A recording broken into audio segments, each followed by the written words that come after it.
So, box office for last weekend. Mario Brothers gets a rare four-peat at the top of the box office, with only another 30-ish% decline, bringing its total gross as of last weekend just shy of 500.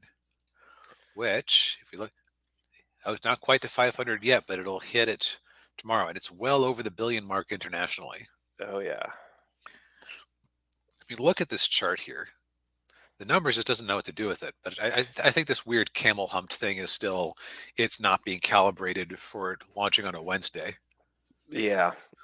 Yeah, Ninja Toast says it looks like video game films are going to be greenlit. Well, Oh yeah, yeah, I mean,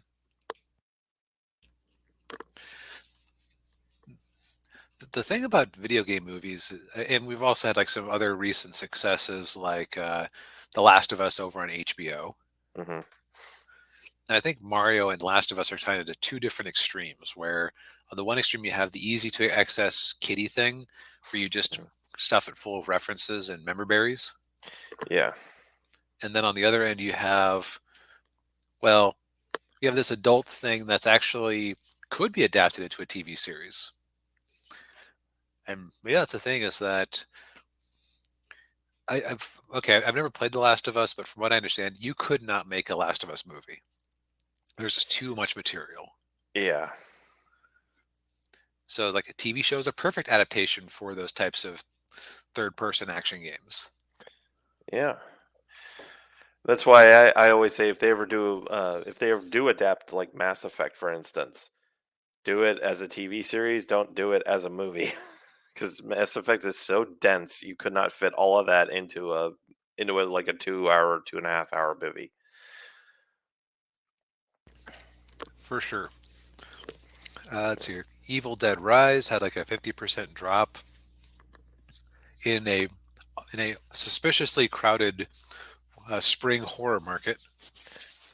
Yes, although I think it's doing pretty well. I mean, it's Oh yeah. yeah, I mean, especially considering it was originally supposed to go straight to streaming. That means it doesn't have too huge of a budget, yeah. and when you compare it against nothing and just dumping it right onto HBO Max, then Yeah. you're ahead of the game no matter what. Mhm. And then 3, we got "Are You There, God? It's Me, Margaret," which is, of course, the adaptation of the Judy Blume novel about a Is this girl having her period. is this the beginning of the Ramona and Beezus cinematic universe? Maybe. Yeah, I never read Are You There, God Is Me, Margaret, but I always enjoyed those Ramona and Beezus books when I was a kid. So, Mm. um, the author only died fairly recently at like the age of 100. Wow. Yeah, she was up there. Yeah. Then coming at number four was at 5 million was Star Wars Episode 4: Return of the Jedi. Tonight is your last hope to actually get to see it, from what I saw. Uh, yeah, I saw it. Well, I saw it in the theater when they did the special edition re-releases in Yeah, when I was a '97. kid. Yeah, Yeah. I was very tempted to rush out there and see it, but then we watched Morbius instead. So, mm, Yeah. life, man. Sometimes you make bad life choices. Yeah. Yeah.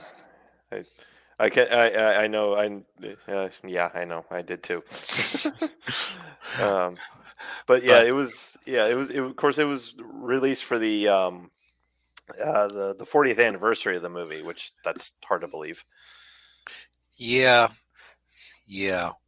Now, what's interesting is they only put it out in like a very select number of theaters, 475, but it almost made as much as Are You There, God? It's Me, Margaret, at which had more than six times the number of theaters, Yeah, actually just about seven times.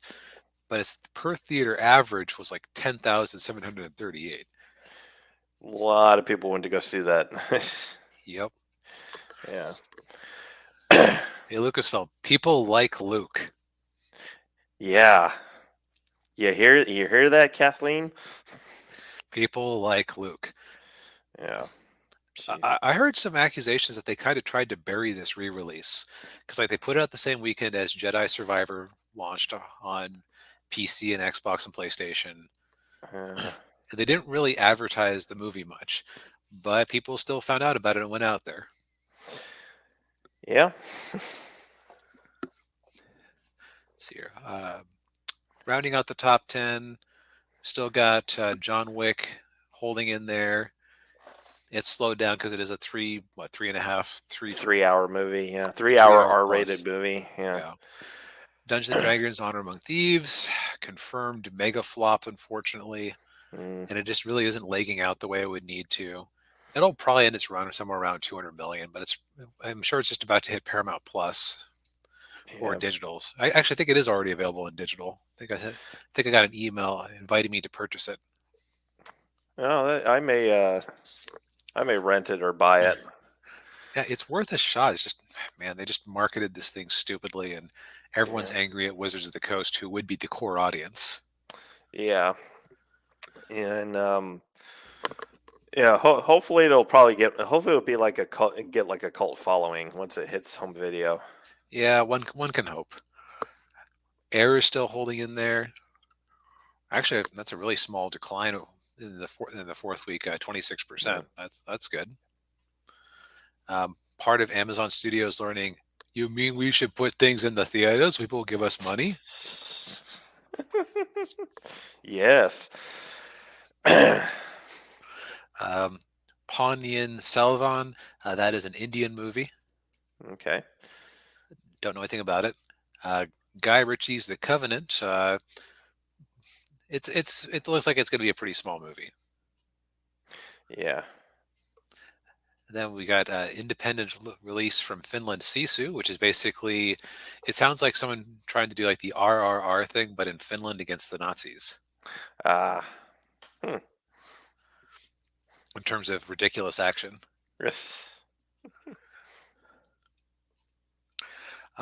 And meanwhile, in terms of like just immediate flop, the big George Foreman, the miraculous story of the once and future heavyweight champion of the world, debuted at 3 million at 3,000 screens.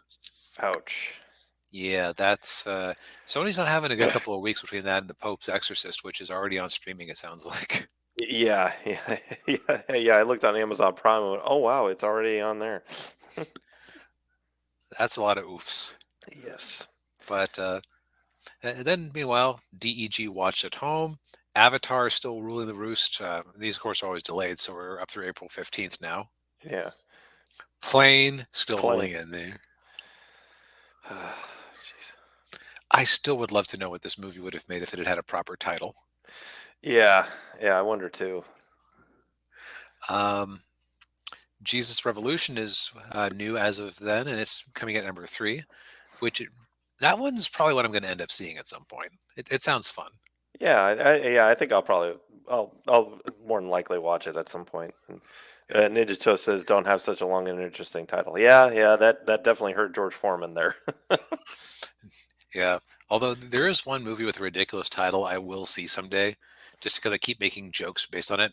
The assassination of Jesse James by the coward John Ford Oh yeah, or Robert Ford or whatever it Robert. was. Yeah, yeah. And just because like I have made jokes based on that for so long, it's because like I'll refer to like if I feel like Star Wars is doing like the assassination of Star Wars by the coward Kathleen Kennedy or whatever. Yeah. Puss in Boots at number 5, which it's deservedly in there. Megan, The Whale. Let's see if there's anything that's actually new because this is a lot of what we've been seeing. Oh, Dragon Ball Super climbing up the charts. Yeah. Black Black Panther, Panther, Everything Everywhere Everywhere. All at Once. I still want to know what the hell is going on here because this movie was. I was able to buy this movie on Blu-ray last summer, so it's not like it's a new release. Like, how is the unbearable weight of massive talent tracking up the charts this late in the game? I don't know. I don't Uh, know. It's did Lionsgate or whoever sell a backload of unsold Blu-rays and DVDs to Redbox? Is that what happened? probably. Top Gun Maverick is waning. Although, okay, that's interesting. So they have its domestic DVD and Blu-ray revenue coming in at a combined 46 million dollars. Huh.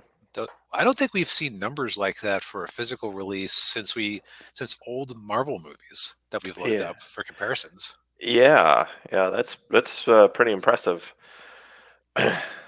Just goes to show what happens when you make a movie that people like based on a thing that they like. Yeah. 80 for Brady, Devil Conspiracy, The Girl Who Escaped, and Nicolas Cage on here again for The Old Way. Yeah. Yes. So, by the way, we forgot to mention Renfield dropped out of the top 10. We're like, oh, it was probably a modestly budgeted movie. So, having 23 internationally, it'll probably make it up when they sell it to streaming. No, this thing cost $86 million just to make, much less market. Jeez. Look, Man. look, we all love Nicolas Cage, but you don't give Nicolas Cage a movie that costs that much, maybe Ghost Rider 3, and It's I, it wouldn't be a critique corner episode if somebody wasn't calling DB. it would not be. No, we should make a bingo card. Yeah. Again, actually, I shouldn't lie this time. I have gotten phone calls in other parts of the week, but still, Yeah. you had an hour before, and you're going to have hours after. Yeah. All right. So that's basically it. So if we're looking at trends, um, there's really only one superhero movie on the DEG, and actually, there are, unless Ant-Man is still, heck, unless Ant-Man is still somewhere. Okay, yeah, Ant-Man made $11,000 last weekend at 40 theaters. The at this point it's basically in the second run bad part of town theaters where it's like $5 and they're hoping to they sell you some popcorn.